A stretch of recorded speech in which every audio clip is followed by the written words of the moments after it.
Oke, selamat datang di video pembelajaran web development. Jadi di video sebelumnya teman-teman udah belajar nih yang namanya conditions. Yang mana kita pakai if, else if, dan juga ada yang namanya ternary operators gitu. Nah, di video kali ini kita akan belajar yang namanya switch. Jadi di dalam bahasa pemrograman JavaScript itu tidak hanya if, else, dan ternary operator untuk melakukan persamaan, tapi ada juga yang namanya switch gitu. Apa bedanya? Kita akan lihat bareng-bareng ya. Jadi untuk switch itu sendiri sintaks-sintaksnya atau kodenya itu ada 4 ini.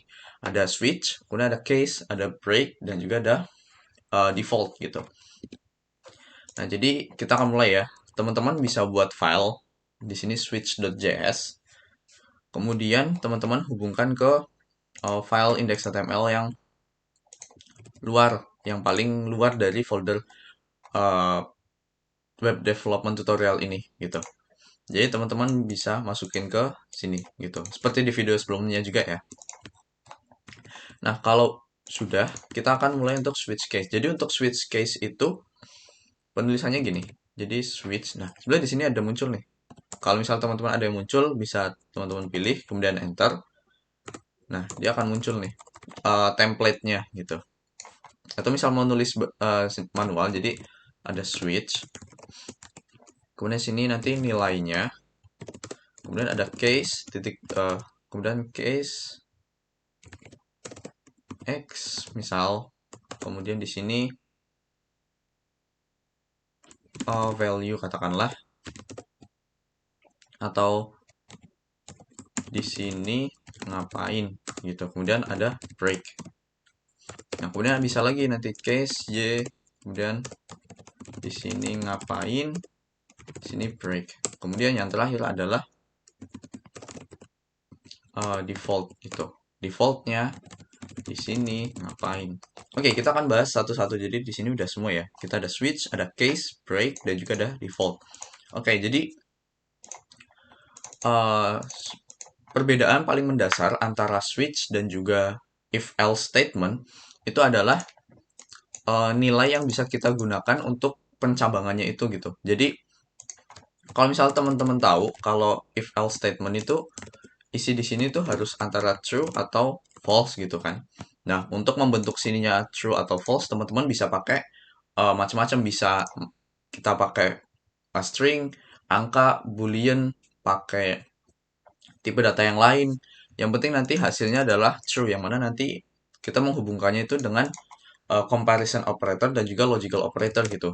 Jadi kan di sini kita bisa nih pakai angka misal 4 sama dengan 5 gitu, atau uh, kita bisa juga string kan, misal Senin sama dengan uh, Senin, sorry, Senin gitu kan. Jadi kita bisa pakai string, bisa pakai angka, bisa juga langsung boolean juga bisa juga pakai array dan lain sebagainya. Yang penting kita melakukan comparison di sini. Jadi membandingkan antara satu dengan yang lain, yang mana nanti hasilnya adalah true atau false. Nah, kalau misal di switch, di sini kita jatuhnya bukan membandingkan, tapi memastikan nilai yang di sini itu akan nanti dicocokkan dengan yang ada di sini gitu. Jadi misalkan gini, nilai di sini misal angkanya adalah 1.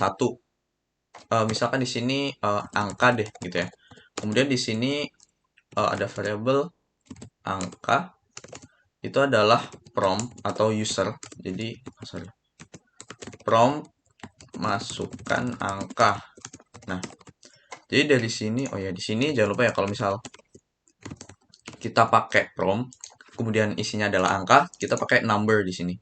Dia ditutupi dengan number. Nah, kalau udah di sini angka. Jadi di sini teman-teman lihat, di sini kan dia langsung nih masukkan angka. Di sini angka otomatis, misal kita masukin nanti angka 1, 2, 3, 4, 5, 6. Nah, angka di sini kita langsung buat case-nya. Misal kalau angkanya 1 nanti ngapain. Kemudian angkanya 2 ngapain. Dan seterusnya gitu. Jadi nggak ada uh, true atau false, ataupun kita pakai comparison operators gitu. Jadi kita langsung misal angka di sini berapa. Nah, kalau misal di sini tuh nilainya sama, berarti yang dijalankan yang di sini. Kemudian yang di sini sama, yang dijalani di sini. dan seterusnya gitu. Jadi itu perbedaan mendasar antara if else statement dan juga switch case statement. Jadi kalau if else statement itu bisa diisi apapun di dalam if-nya, bisa diisi dengan apapun, dengan tipe data apapun, yang penting hasilnya itu adalah true atau false, yang mana kita berarti kalau ingin menghasilkan true atau false kita pakai logical operators dan juga comparison operators. Nah, sedangkan untuk switch case ini kita membandingkan, bisa jatuhnya bukan membandingkan melainkan mencocokkan gitu. Jadi mencocokkan apa yang ada di sini, kemudian kita letakkan di bagian switch ini, kemudian kita taruh di apa? Kita lihat di sini ada yang sama nggak? Oh, antara angka di sini dengan case di sini sama, berarti yang dijalankan yang di sini. Nanti kalau oh ternyata samanya yang ini, oh berarti yang dijalanin yang di sini dan seterusnya gitu. Nah, kemudian di sini jadi case itu bisa bilang yang mana kasusnya gitu. Kalau misalnya di sini angka, kalau kasusnya angkanya itu adalah satu, maka yang dijalani di sini. Kalau kasusnya angkanya dua, maka yang dijalani di sini. Jadi bisa dibilang gitu gitu. Teman-teman memahaminya eh, keyword case ini. Kemudian di sini ada keyword break. Nah, fungsi dari keyword break ini adalah digunakan untuk keluar dari switch ini gitu. Jadi kalau misal if else statement kan kalau udah selesai nih ya. Jadi misal ini misal aja ya true, kemudian di sini ada else gitu. Di sini ada bla bla. Nah, kemudian di sini juga ada uh, bla bla gitu. Nah, kalau misal di if else statement, setelah kita masuk di sini, misal true, dia masuk sini, kalau udah nggak ada lagi di dalam pembatas ini, ya udah dia akan langsung keluar dari if else statement ini langsung di bawahnya. Tapi kalau switch case itu enggak. Kalau misal teman-teman masuk ke case yang ini, dia akan masuk, kemudian ya udah dia akan terus ke bawah dan dia akan lanjut ke case 2 dibaca juga gitu. Jadi setelah case 1 dibaca nanti dia akan ke case 2 gitu. Jadi supaya dia keluar dari switch case ini, teman-teman perlu lakukan break sehingga setelah dia masuk ke case 1, kode-kode yang ada di dalam case 1 itu dibaca. Kemudian kalau misal mau berhenti, teman-teman bisa pakai break di sini. Jadi dia akan keluar dari switch case yang ada di sini gitu. Nah, jadi itu fungsi dari break untuk mengeluarkan eh, komputer untuk membaca perintah yang ada di bawahnya ini. Jadi supaya setelah baca ini break, oh berarti kita langsung keluar aja dari switchnya. Dia akan langsung baca yang bawahnya gitu. Jadi baca yang keluar dari switch case-nya gitu. Kemudian ada yang namanya default. Nah, default ini fungsinya mirip dengan else. Jadi kalau misal udah nggak ada pengkondisian yang sesuai, misal if true, kemudian ada else if, ada else if, else if, else if, dan itu semuanya nggak ada yang terpenuhi, maka yang dijalankan terakhir adalah else-nya di sini. Sama dengan switch. Jadi kalau switch case, nah case-nya itu nggak ada yang memenuhi. Misal di sini angkanya di sini kan cuma satu sama 2, tapi misal inputan user itu angkanya 3 gitu. Otomatis dia yang jalannya adalah yang default gini. Oke, kita coba ya. Jadi teman-teman udah tahu nih fungsi dari masing-masing keyword ini itu untuk apa gitu. Jadi kita akan coba langsung di sini. Teman-teman di sini bisa tulis gini. Nah, kemudian di sini kita langsung aja tulis misal alert aja deh. Ini angka 1 gitu. Kemudian di sini alert ini angka 2. Kemudian di sini alert ini bukan angka 1 uh, sorry maupun 2 gitu. Nah, ini kalau misalnya teman-teman jalanin start. Oh, sorry. Sebentar. Variable angka number prompt. Nah, di sini masukkan angka. Teman-teman bisa mencet angka 1. Kemudian oke. Okay. Nah, ini angka 1. Gitu. Kemudian selanjutnya misal 2, dia masuk ke ini angka 2. Tapi kalau misalnya teman-teman masukin angka 3, ini bukan angka 1 maupun 2. Atau misal teman-teman masukin angka 9, ini yang bukan angka 1 atau 2 gitu. Jadi jatuhnya dia kembali lagi sama gitu. Uh, dalam posisi atau kasus gini. Nah, terus kalau misal kita cuma butuh membandingkan kayak gini, oke, misal ini versi switch ya. Oke. Di sini kita akan coba buat versi if else-nya. Jadi teman-teman coba pause di sini. Coba teman-teman buat dulu versi if else statement-nya. Nah, nanti kalau udah teman-teman bisa play lagi. Nah, kita review bareng-bareng nih. Oke, jadi kalau udah kita akan kerjain bareng-bareng. Jadi kalau misal di if else statement itu jatuhnya nanti dia gini, if angka sama dengan 1, kemudian alert. Ini angka 1 gitu. Kemudian di sini ada else if angka sama dengan 2, di sini alert ini angka 2. Kemudian else alert ini bukan angka 1 maupun 2. Nah, coba cek teman-teman cek apakah sama atau enggak gitu. Nah, kalau yang sama selamat, kalau yang belum bisa dipahami lagi kenapa punya teman-teman tuh bisa ada yang keliru gitu.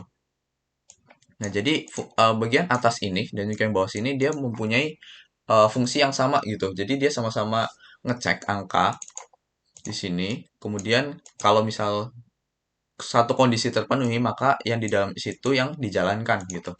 Nah, terus kalau misal gini nih, kita bisa pakai if atau switch. Nah, kapan kita mau pakai switch, kapan mau pakai if dong gitu. Nah, perbedaan selanjutnya adalah kalau secara mesin itu if else statement itu lebih lambat gitu. Mungkin kalau teman-teman nggak begitu merasakan ya, karena di sini kita kodenya itu masih sederhana. Tapi nanti kalau udah yang banyak banget, bener-bener banyak, nanti akan kerasa nih kalau ternyata if else statement itu lebih berat gitu daripada switch case. Nah, switch case dia itu lebih cepat dalam memprosesnya gitu. Kemudian juga perbedaannya seperti yang dibahas sebelumnya, di sini kita memerlukan kondisi true dan false, sedangkan di sini enggak gitu. Sehingga kalau misal kita cuma mau mencocokkan antara angka di sini sama sini, hasilnya ya kita pakai switch case aja gitu. Jangan pakai if else statement gitu. Jadi kan ini kayak cuma mencocokkan angka sama dengan ini. Kalau di sini kan kayak menyamakan di sini sama di sini doang. Nah, sedangkan kalau kondisi di sini itu kelebihannya adalah dia bisa diisi dengan bentuk apapun gitu. Kalau di sini kan dia cuma bisa variabel apa, kemudian di sini angka gitu. Nanti ada posisi misal di sini teman-teman ngambil data dari database mana atau lain sebagainya. Kemudian pengen teman-teman bandingin nih isinya dengan eh, isinya satu database dengan database lain, isinya mau dibandingin. Nah, teman-teman bisa pakai di sini, tapi nggak bisa pakai ini karena di sini kan dia cuma memuat satu value gitu, satu variabel. Jadi kita nggak bisa bandingin tuh. Nah, kalau misal kita di sini mau bandingin, nah ini bisa. Atau gampangnya gini deh, variabel angka 2. Kemudian di sini sama nih, angka 2. Nah, kalau di sini kita bisa if angka 1 sama dengan angka 2. Nah, kemudian sini sama gitu. Kemudian kalau ini beda gitu. Nah, kalau if else statement kita bisa gini nih. Jadi ada angka sama angka 2 kita bandingin dua nilai. Nah, kalau di sini kita nggak bisa. Kita cuma kalau switch case tuh masukinnya satu nilai atau satu variabel, kemudian di sini isinya. Isinya tuh nilainya berapa. Dan juga di sini tuh kalau case itu dia nilainya fix. Kita nggak bisa buat dia dinamis gitu. Kalau ini kan dinamis nih. If angka sama dengan angka atau misal angka lebih oh sorry maksudnya angka 2 ya. Nah, angka angka lebih besar daripada angka 2 dan lain sebagainya. Nah, ini bisa kita lakukan di if else statement, tapi nggak bisa kalau kita pakai switch gitu. Jadi itu perbedaannya juga kenapa kita uh, masih butuh yang namanya if else statement gitu. Oke, satu lagi kita akan coba buat menentukan untuk hari ini tuh hari apa gitu. Jadi di sini teman-teman variabel hari. Kemudian di sini teman-teman ketik aja dulu ya, new date dot sorry get day. Nah, ini tuh maksudnya apa? Nanti kita akan bahas di video sebelumnya. Tapi intinya adalah date itu tanggal, kemudian get day adalah ambil harinya. Jadi kalau misal teman-teman di sini kita pakai alert ya, alert si hari, kita save. Nah, dia muncul angka 6. Nah, angka 6 itu artinya apa nih? 6 itu artinya jadi harinya itu akan ditampilkan dalam bentuk angka antara 0 sampai 6 gitu. Jadi 0 itu Sunday. Kemudian kalau 6 itu Saturday atau hari Sabtu gitu. Nah, jadi teman-teman lihat di sini save, nah dia muncul angka 6. Karena hari ini di mana di video ini dibuat itu sekarang hari Sabtu tuh, Saturday gitu.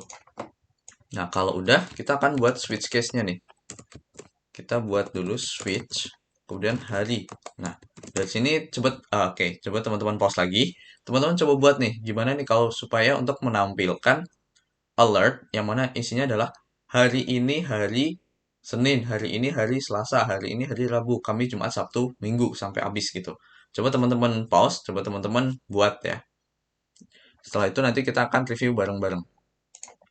Oke, kalau sudah selesai teman-teman bisa kita akan buat bareng-bareng nih. Jadi switch hari.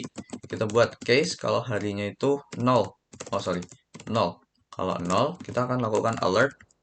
Hari ini adalah hari Senin. No no no, Minggu gitu. Kemudian kita kasih break. Kemudian selanjutnya, oh sorry, breaknya di sini. Nah, kemudian selanjutnya adalah satu gitu. Alert hari ini adalah hari Senin. Gitu. Mungkin ini nggak usah pakai titik dua ya. Nah, oke, dan seterusnya ya. Jadi ini kita akan copy paste saja. Di sini break. Oke. Ini kemudian di sini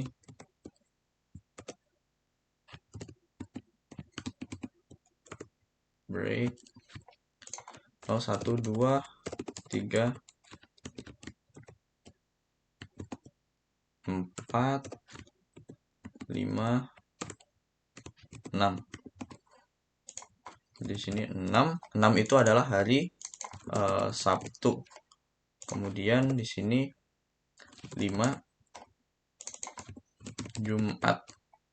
Di sini 4 hari Kamis. Kemudian 0 1 2 3 4 5 6. Oke, bener ya. Sini hari Rabu, sini hari Selasa. Kemudian di sini teman-teman bisa kasih default, walaupun nanti karena kita ambilnya itu dari sistem, yang mana otomatis dia nggak mungkin salah ya, karena dia modulnya itu udah dibuat oleh bahasa pemrograman itu sendiri, jadi kemungkinan nggak salah. Tapi kita buat aja di sini alert hari tidak ditemukan gitu misal. Nah, oke. Nah, ini kalau misal kita save, nanti akan muncul hari ini adalah hari Sabtu karena nilai di sini itu adalah 6 otomatis gitu. Dia 6, kemudian hari dia akan pilih hari ini tuh yang sama angka di sini tuh yang mana? Yang 6 ini. Kemudian munculnya hari Sabtu gitu. Mungkin di teman-teman kalau misal teman-teman praktekin hari Senin dia akan muncul hari Senin atau yang Selasa Selasa dan seterusnya nanti tergantung ya untuk hasilnya gitu.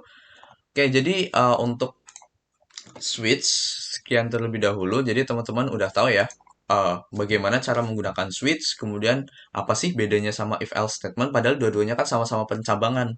Nah, teman-teman dari sini di video ini teman-teman udah tahu nih apa bedanya gitu. Jadi untuk video kali ini sudah terlebih dahulu, nanti ditunggu ya video teman-teman bisa lihat juga untuk video-video selanjutnya mengenai materi bahasa pemrograman JavaScript. Jadi untuk video kali ini sudah dulu, terima kasih.